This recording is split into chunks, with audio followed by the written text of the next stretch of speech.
안녕하십니까? 대한민국의 가장 뜨거운 현안을 가장 깊이 있게 들여다보는 시사 대담 프로그램 균형추입니다. 국회의 심장부 법제사법위원회 야당 간사 선임을 둘러싼 미묘한 신경전이 한순간에 폭발했습니다.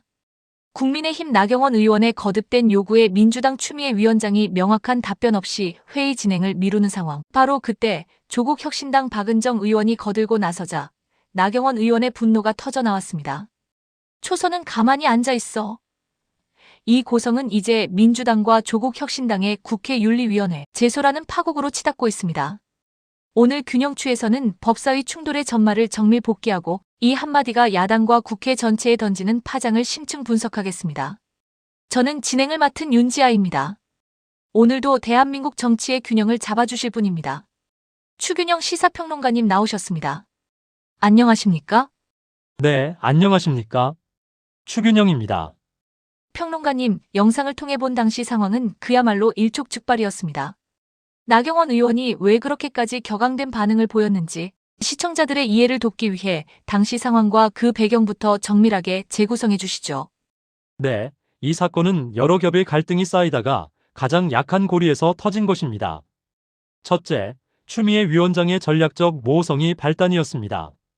당시 나경원 의원은 왜 야당 간사 선임을 의결해주지 않느냐고 수차례 물었습니다. 하지만 추미애 위원장은 자격이 안 된다고 명확히 선을 긋기보다는 의원님에 대한 여러 유감이 있다, 좀 더 논의가 필요하다는 식으로 즉답을 피하며 안건 상정을 미뤘습니다.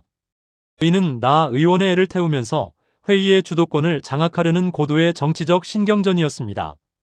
명확한 이유를 대지 않으니 나 의원 입장에서는 반박할 근거조차 찾기 어려운 답답한 상황이었죠. 둘째는 결정적 순간에 터져나온 박은정 의원의 개입입니다. 이 교착 상태에서 조국 혁신당의 초선인 박은정 의원이 나섰습니다. 박 의원은 나 의원이 국회 선진화법 위반 혐의로 재판 중이라는 사실을 직접적으로 거론하며 재판 중인 의원은 간사가 될 수 없다는 취지로 추 위원장을 엄호하는 발언을 했습니다. 추 위원장이 일부러 숨기고 있던 칼을 박 의원이 대신 꺼내든 셈입니다. 셋째는 공격의 방향이 전환되며 터져나온 나경원 의원의 폭발입니다. 5선의 중진인 자신과 역시 중진인 추미애 위원장 간의 팽팽한 수싸움에 초선 의원이 명확한 공격 포인트를 들고 참전한 순간 나 의원의 감정선이 끊어진 것으로 보입니다. 분노의 대상이 모호한 태도를 보이던 추 위원장에서 자신의 약점을 직접적으로 공격한 박은정 의원에게로 순간적으로 옮겨간 것입니다. 결국 그 분노는 초선은 가만히 앉아있으라는 가장 손쉬우면서도 가장 권위적인 형태로 표출되었습니다. 정말 숨막히는 심리전이었군요. 그렇다면 이 사안을 둘러싼 각 주체들의 입장은 어떻게 정리해 볼 수 있을까요? 이제는 윤리위 제소까지 공언된 상황이지 않습니까? 네, 각자의 명분과 셈법이 더욱 분명해졌습니다. 먼저 나경원 의원과 국민의힘은 이것을 치밀하게 계획된 망신주기이자 의회 폭거로 규정하고 있습니다. 추미애 위원장이 의도적으로 간사 선임을 지연시키며 모욕감을 주었고 여기에 박은정 의원이 가세해 인신공격을 했다는 주장입니다. 초선 발언은 분명 부적절했지만 그런 극단적 상황으로 자신을 내몬 것은 여권의 정치 공세였다는 정당방위 프레임을 내세우고 있습니다. 반면 민주당과 조국혁신당은 자격 논란과 구태 정치를 정조준하고 있습니다. 이들은 나 의원이 간사로서의 자격 문제라는 본질적인 질문에는 답하지 못하고 오히려 초선 의원의 정당한 문제 제기를 권위주의로 짓밟으려 했다고 비판합니다. 특히 박은정 의원의 발언은 위원장의 원활한 회의 진행을 돕기 위한 합리적 근거 제시였다는 입장입니다. 윤리위 제소는 나 의원의 발언이 단순한 감정 표출이 아닌 동료 의원에 대한 명백한 모욕이자 국회 품위를 훼손한 행위임을 공식화하려는 강력한 압박 카드입니다. 장동혁 대표의 국민의힘 지도부는 여전히 곤혹스럽습니다. 당의 중진이 대여 투쟁의 선봉에 서기도 전에 개인의 감정 컨트롤 문제로 당 전체를 수세에 몰리게 만들었기 때문입니다.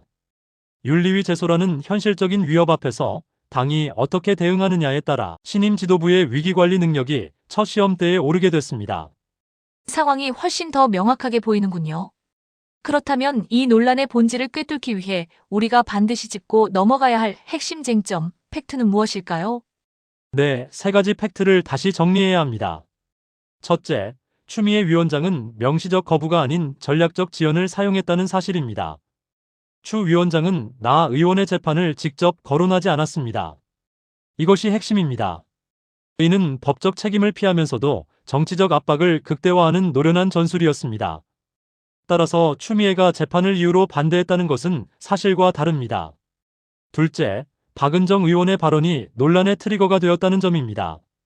박 의원의 발언이 없었다면 아마 그날 법사위는 고성이 오가는 신경전 수준에서 끝났을 가능성이 높습니다. 박 의원의 개입이 교착 상태를 깨고 판을 흔들면서 나 의원의 감정적 대응을 이끌어낸 결정적 변수였다는 팩트를 명확히 해야 합니다. 셋째, 나경원 의원의 발언은 상황이 아닌 상대를 겨냥했다는 것입니다. 이는 단순히 회의가 격해져서 나온 실수가 아니라 명확하게 박은정 의원 개인과 그가 상징하는 초선그룹을 향한 것이었습니다. 따라서 왜 하필 나에게? 라는 개인적 감정과 초선, 주제라는 정치적 권위의식이 결합된 매우 복합적인 성격의 발언이라는 점을 직시해야 합니다. 정교한 팩트체크 감사합니다. 그렇다면 국회 윤리위 제소까지 예고된 이 상황, 앞으로 어떻게 전개될 것으로 보십니까? 예상 가능한 시나리오를 짚어주시죠. 네, 이제는 시나리오가 좀 더 구체화됩니다. 첫 번째 시나리오는 나경원 의원의 조건부 사과와 정치적 타협입니다. 나 의원이 표현이 과했던 점은 유감이라고 사과하면서도 초선 의원의 무례한 개입이 원인이었다는 점을 분명히 하는 방식입니다. 이 경우 민주당이 윤리위 제소를 취하하고 국민의힘은 간사직을 유지하는 선에서 타협점을 찾을 수 있습니다.